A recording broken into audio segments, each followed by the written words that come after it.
Aparna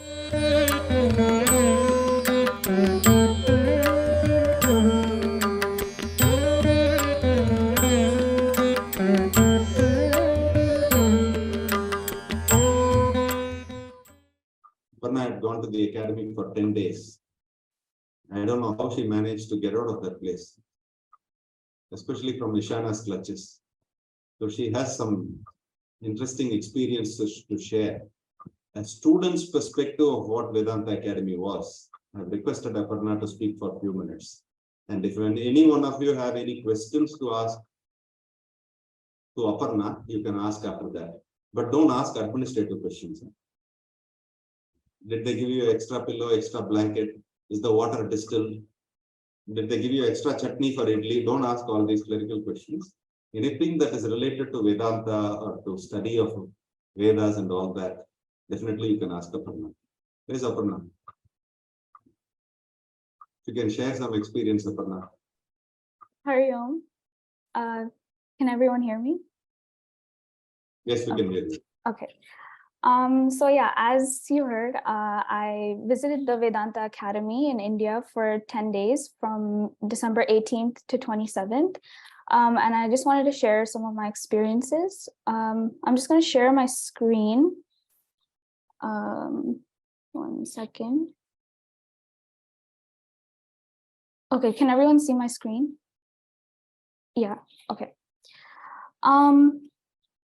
Okay, so the first 5 days that I was there, I attended a youth retreat called Life Decoded.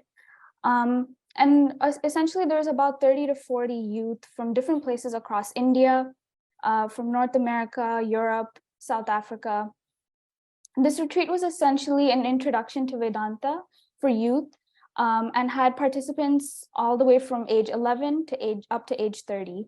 So what we did here was we covered a few poems from the book Select English Poems. We had small group discussions. So they would pair us up with people in similar age groups so that to facilitate better discussion. And then we would have big group discussions with Sunanda ji, where she would take up the questions that came up in the small groups, and provide clarity on that. So I think one of my favorite parts of the retreat was getting to hear talks by various Vedanta Academy alumni, because it gave a new perspective to the material that we've been hearing time and again. They just use different examples, and they bring their own personality to the material, which was really nice. It was also nice to meet other youth who are also doing e-learning. And just by talking with them, it made me realize how important it is to have a study group while doing e-learning that meets regularly to discuss material, ask questions, because it seemed that not all students had this opportunity. And then the last day of the retreat was especially memorable because Swamiji spontaneously decided that morning to come to the lecture hall and address us with a live Q&A, which is something he apparently hasn't done for a really long time due to COVID restrictions and his own health conditions. And so here is some original manuscript samples that we got to see of books that he wrote, such as the Vedanta Treatise and the Bhagavad Gita, as you can see in these pictures. So they were just kept here on display for us to see, and they're nicely packaged in this image on the left. You can see on the side that, they're nicely put in these like plastic covers to preserve. And all of this was written in the early hours of the morning between 4 and 6 a.m. So Swamiji often brings up this concept of standardization in his lectures. So whereby we organize and simplify our lives in such a way that it brings structure and keeps our mind less cluttered. So during this tour, we got to see how Swamiji lives this principle himself. So this image on the left here is a picture of his wardrobe. And as you can see, everything is neatly organized, and he keeps a very minimal number of each type of clothing item. And then the image on the right is a picture of Swamiji's desk where he wrote a lot of his books. So his desk is very organized, as you can see, to the point that he can even close his eyes and know exactly which pen he's picking up, because each stationary item has its very specific spot. So that was really nice to see, and gives us something to learn from and implement in our own lives.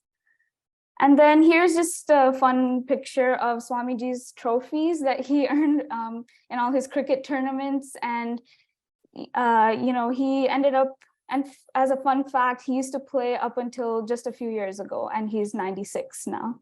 So yeah. And then after a pretty busy 5 days of the retreat, the last 5 days of my trip was where we followed the regular schedule that the residential students follow. So here the routine was a bit more regimented, and I got a true feel for what it's like to be a student at the academy. So wake up was at 4 a.m. every day to the sound of the bell at the bell tower. And everyone would gather outside by 4:25 to chant a prayer in the morning, which is an excerpt from the text Atma Bodha, to remind ourselves to contemplate on the self throughout the rest of the day. Then we would go back to our rooms and get about an hour to do individual study. So I found this hour to be very valuable, because after about 7 hours of sleep, you're very fresh at that time, and you can absorb your notes a lot better. I will say, though, the first few days was a little challenging with jet lag and getting into that routine. But once you get settled, it's a really, really nice time of the day to actually sit down and review your notes, read the commentary, and reflect. And then around 6:20 in the morning would be yoga, which was conducted by senior students. Then from 7 to 8 in the morning was sports. So we had several options of activities to get involved in, including badminton, table tennis, basketball, volleyball, soccer, or jogging. There was even a gym with a lot of equipment. And so it's really up to you how you want to spend that hour. And then by 8:30, we would all be showered and in our uniforms ready for breakfast. And before each meal, we would say another prayer. And then by 9:30, we would gather in the lecture hall and listen to a recorded lecture by Swamiji. So which is essentially the same lectures that those of us who are doing e-learning would be listening to. And then while I was there, the students were finishing up chapter 5 of the Gita. So I joined them in listening to these lectures.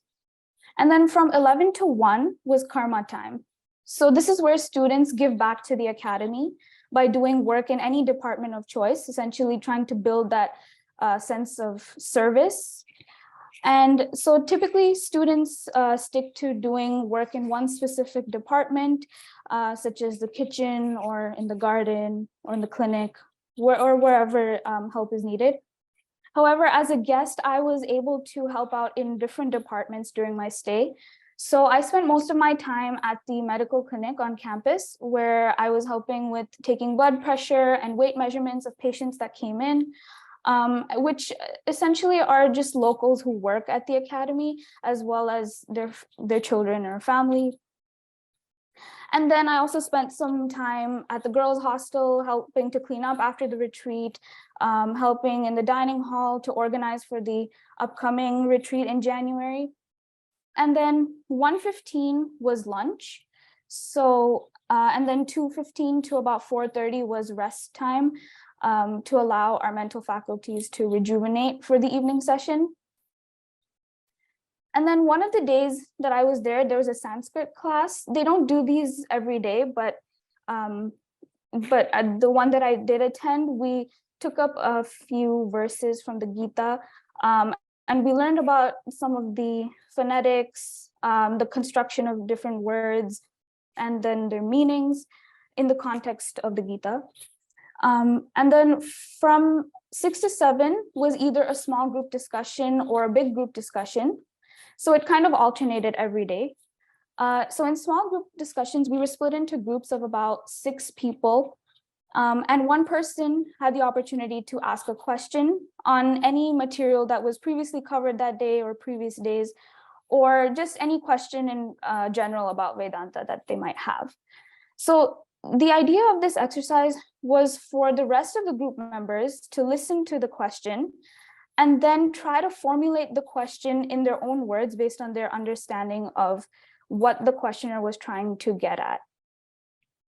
So basically then we would go around in a circle. Each person would say their formulation of the question, and the questioner would get to pick whose formulation aligned best with what they were trying to ask. Or if the questioner felt that none of them were ideal, then the questioner could pick his or her own formulation. So like that, each group's final question would then get sent into the pool of all the questions, and then would get taken up in the big group discussion. So after formulating the question in the small groups, we would then get time to prepare an answer and then present it to our peers within our small groups. And one key takeaway for me from this exercise was learning how to form questions in a clear and concise manner, because often this can be kind of difficult, you know, when we're not very clear as to what our question is. So by hearing other people asking for clarifications, it kind of helps you understand what your question really is and how to word it in a clear, concise manner. And then in big group discussions, everyone would sit in a big circle. So students, guests, everybody, and we would take up the questions from the small groups. So anyone had the opportunity to provide an answer to the question, or to clarify the original question, or to clarify someone else's response. And then from 7:15 to 8 was bhajans, where we would all gather and sing a selection of about 6 to 7 bhajans. I also really enjoyed this part of the day because it brought really nice vibrations to the room and was very soothing to the mind. And then was dinner. And then usually after dinner, a few of us would go for a post-dinner walk around campus, just kind of reflect on the day, what we learned, etc. And then by 9 p.m., everyone would go back to their rooms to sleep. So during my 10 days, I got to meet Swamiji about 3 times for one-on-one interactions. So he was very happy to know that I'm Rangaji's student and doing e-learning. But he kept asking me why I haven't joined the 3-year course yet. Even though, you know, his memory is a little weak at times, you know, given his age of 96, his intellect is still very sharp. His sense of humor and wit is still there. And he's quite up to date with the happenings of the world, including cryptocurrency, which he talks a lot about. So these were probably some of the most memorable moments of my trip, because getting one-on-one time with Swamiji isn't something that, you know, being so far away in Canada, we can't really get very often. And even as a guest, it was quite challenging to get appointments with him, just because so many other people were there at the time, and there were many visitors that wanted to meet him as well. So yeah, so this picture on the bottom left is just, you know, we were just all chatting in a little group. And then on the right is a picture of myself along with my grandparents, who also came to visit Swamiji on my last day. And then, yeah, so overall, my stay at the academy was really wonderful. The campus is not only located in an area with minimal noise and distractions, it's also beautifully maintained by the workers, students, and just residents. As guests, we were only provided Wi-Fi access at certain times of the day to really discourage phone usage. And also just being around, surrounded by like-minded people makes it a really conducive atmosphere to absorb knowledge. And of course, the main focus at the academy is building the intellect through knowledge. But I really liked how there were aspects of the day dedicated to developing the body and mind as well, such as through yoga asanas, devotional singing, prayers at various time points of the day. And in general, everyone at the academy is very, very friendly and jovial, and they really make you feel at home during your entire stay. Meal times were especially nice because it was the time of day when pretty much everyone on campus is gathered in one area, and it really provides an opportunity to chat with new people every time. I also happened to meet a couple of class members from Toronto who were also visiting at the time. Unfortunately, I don't have pictures with everyone, but of course, I did spend a lot of time with Ishana. And she was finishing up her first year of the course at the time when I was there. So another key observation I made was that even though the routine involves a lot of discipline, there's no one actually really monitoring each and every student to make sure that you're actually following it to the T. It's really up to each one how strictly they want to follow it and how much they want to get out of the course. So even as a guest, there were plenty of opportunities for me to exercise my intellect. For me, especially at the dining hall, on the days when they would offer desserts like Christmas cake on Christmas Day or cinnamon buns, and the mind keeps telling you to go back for more and more. But I think, it provides plenty of opportunities to mimic real life situations of the world where we're given a whole array of opportunities, and it's kind of up to us to develop and strengthen our intellect to make the appropriate choices at any given moment. So yeah, that concludes my little summary of my trip. Thank you for listening, and if anyone has any questions, please feel free to ask.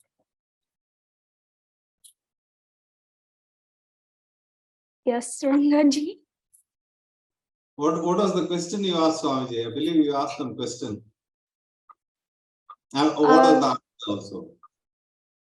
Oh, so Swamiji, yeah, so I asked him about like what exactly or how exactly we should know what our obligations are in life.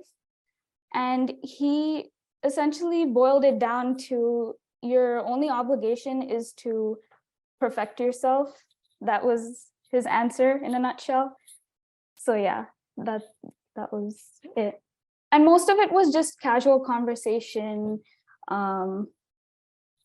was asking me a lot of questions about what I'm doing and things like that. So yeah. Thank you. Anyone can jump in for questions, please.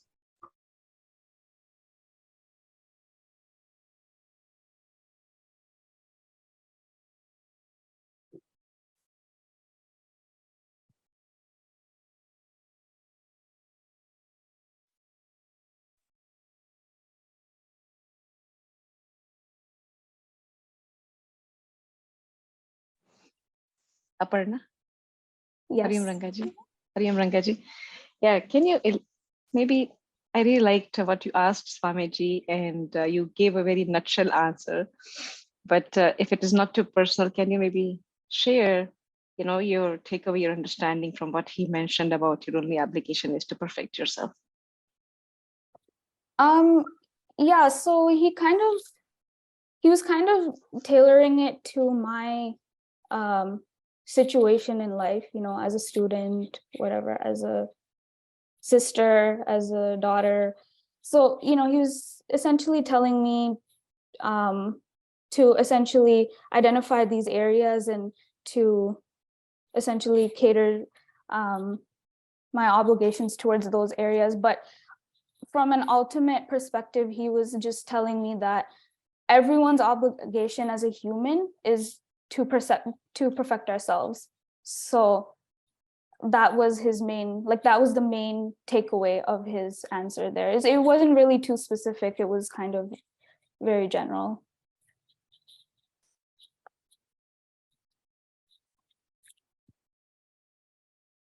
Thank you.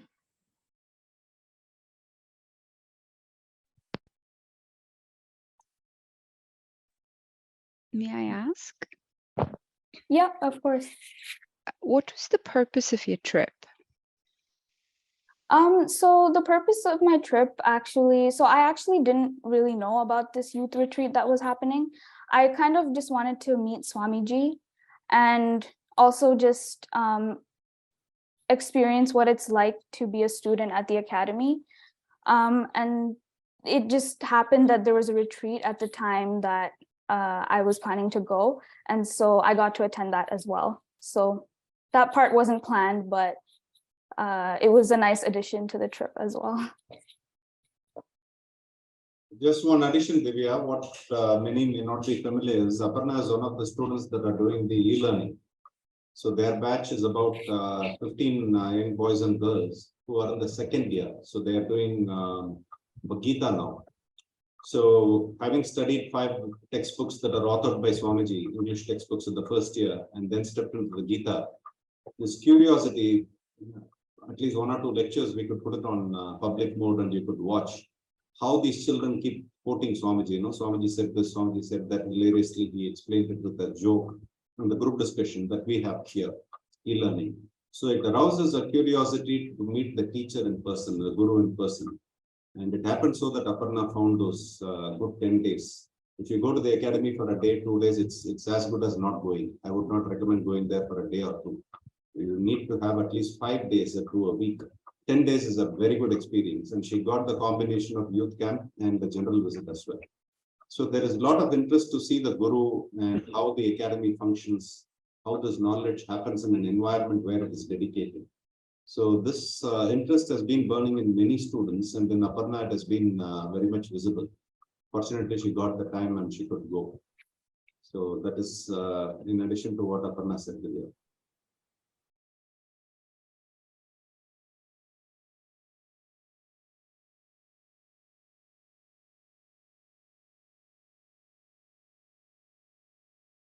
So it's an inspiration to all of you. Yes, sir. Bhaskar, please go ahead.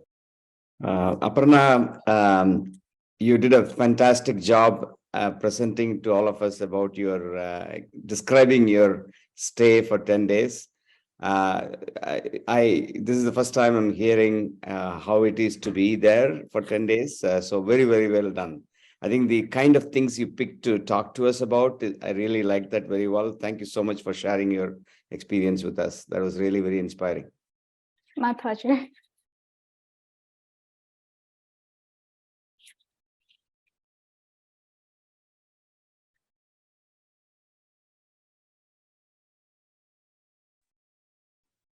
Nothing more, we can conclude.